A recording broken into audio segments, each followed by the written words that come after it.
स्वरूप कस्बा की मौत के मामले से जुड़ी हुई है। आरएलपी सुप्रीमो हनुमान बेनीवाल धरना स्थल पर पहुंच गए हैं। हाईवे पर तीसरे दिन भी चूंकि धरना जारी है तो धरना स्थल पर हनुमान बेनीवाल की मौजूदगी है। प्रशासन और परिवार के लोगों के बीच में अब तक सभी दौर की वार्ताएं विफल रही हैं, असफल रही हैं। पुलिस का अतिरिक्त जाब्ता भी तैनात किया गया है। अब मांग यह है कि सैनिक को शहीद का दर्जा दिया जाए। सैनिक को शहीद का दर्जा देने की मांग है।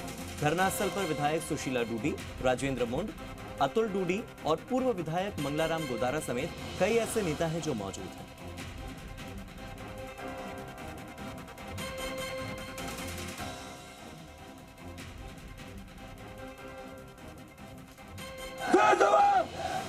माइक्रोफोन पर पूर्व विधायक कॉमरेड गिरधर जी मैया साहब।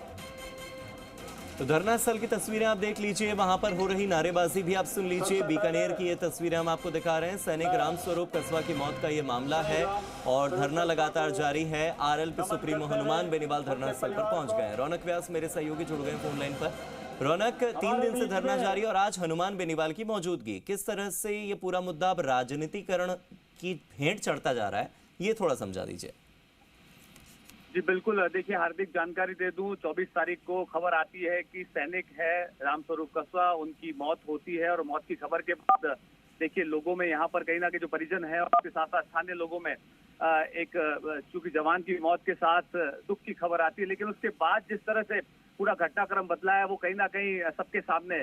अब जो है बीकानेर जयपुर नेशनल हाईवे पे पिछले 3 दिनों से लगातार स्थानीय लोग, परिजन रामस्वरूप कस्बा के, वो यहाँ पर बैठे हैं, विरोध प्रदर्शन यहाँ पर कर रहे हैं और एक ही मांग है इन लोगों की कि जो सैनिक की जो मौत हुई है उस पर कहीं ना कहीं शहीद जो है वो दर्जा यहाँ पर सैनिक को मिलना चाहिए, ये मांग है। और उस मांग के बाद से आप देखिए तमाम कांग्रेस के नेता, विधायक पिछले 3 दिन से लगातार धरना स्थल पर है। विरोध प्रदर्शन यहाँ पर स्थानीय लोगों द्वारा किया जा रहा है। हालांकि देखिए वार्ता जो है प्रशासन और यहाँ के जो स्थानीय लोग और परिजन उनके बीच में 3 बार हुई है, लेकिन वो तीनों ही वार्ताएं विफल रही है। क्योंकि देखिए लगातार एक बात जो सामने आई कि जिस तरह से आप देखिए कि पिछले 3 दिनों की जो वार्ता थी उसमें शहीद के दर्जे को लेकर जो तमाम लोग जो है वो यहाँ पर अड़े हुए हैं। हालांकि केंद्रीय कानून मंत्री अर्जुन राम मेघवाल की बात करूं, उन्होंने राजनाथ सिंह से बात की पूरे मामले को लेकर। यहाँ तक उन्होंने कहा कि देखिए आर्थिक मदद के साथ साथ नौकरी देने की जो बात है उस पर कहीं ना कहीं सहमति उन्होंने दी थी। कहा कि राजनाथ सिंह से उनकी बात हुई इस पूरे मामले को लेकर, लेकिन क्योंकि अब शहीद के दर्जे को लेकर के कांग्रेस के तमाम नेताओं के साथ परिजनों, स्थानीय लोग जो है वो हाईवे पर बैठे हैं, जाम उन्होंने लगा रखा है। हनुमान बेनीवाल क्योंकि अब पहुंचे हैं, लगातार 3 दिन से कांग्रेस के नेता इस पूरा धरना स्थल पर मौजूद थे और अब चूंकि हनुमान बेनीवाल पहुंचे हैं तो उसके बाद भारी संख्या में लोग यहाँ पर मौजूद है, नारेबाजी यहाँ पर हो रही है, भारी संख्या में पुलिस का जाब्ता इस पूरी जगह पे मैं कहूँ देखने को मिल रहा है। तो कहीं ना कहीं अब ये कहा जा सकता है कि शहीद की का दर्जा की मांग तो है ही, लेकिन दूसरी तरफ राजनीतिक जो है वो अब कहीं ना कहीं इस मुद्दे, इस पूरी घटनाक्रम पर होता हुआ नजर आ रहा है। क्योंकि देखिए तमाम राजनीतिक जो लोग हैं वो अब इस धरना स्थल पर पहुंच रहे हैं।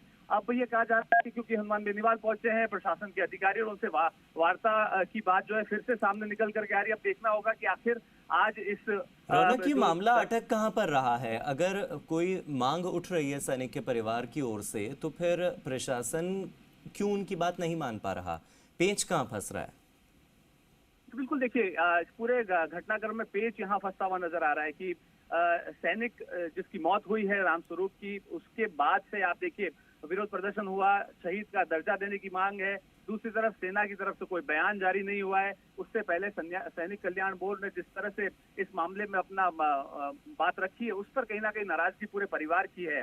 और चूंकि इस पूरे मामले को लेकर एक सबसे महत्वपूर्ण बात यह है कि तमाम जो परिजन है वो कह रहे हैं कि शहीद का दर्जा दिया जाना चाहिए, लेकिन चूंकि जो जानकारी हमारे पास मिली है वो ये कि सेना का अपना एक रूल है, एक नियम है, एक तरीका, एक जांच का तरीका है। सैन्य स्तरीय जो जांच होती है उसका अपना एक प्रोटोकॉल है, उस पर कहीं ना कहीं वक्त जो है सेना की तरफ से लिया जा रहा है। इस पर कहीं ना कहीं इंतजार करना होगा, क्योंकि सेना की तरफ से अभी कोई भी तरह की बातचीत सामने नहीं आई। हालांकि ये कहा गया कि प्रशासनिक अधिकारी और सैन्य अधिकारियों के बीच में वार्ता हुई है, लेकिन आधिकारिक रूप से इसकी जानकारी सामने नहीं आई है मीडिया में। लेकिन इंतजार करना होगा कि आज जिस तरह से लगातार अब ये प्रकरण बढ़ता हुआ नजर आ रहा है। देखिए नोखा की विधायक है सुशीला डूडी, वो यहाँ पर पिछले 3 दिन से लगातार धरने पर बैठी और पूरी अपनी बात रखती हुई नजर आ रही है। और अब कांग्रेस के तमाम ठीक है नेता रौनक। जो हरियाणा चुनाव में थे वो अब यहाँ लौट आए। जी ठीक है, बहुत बहुत शुक्रिया मेरे साथ जुड़ने के लिए और इन तमाम जानकारियों के लिए।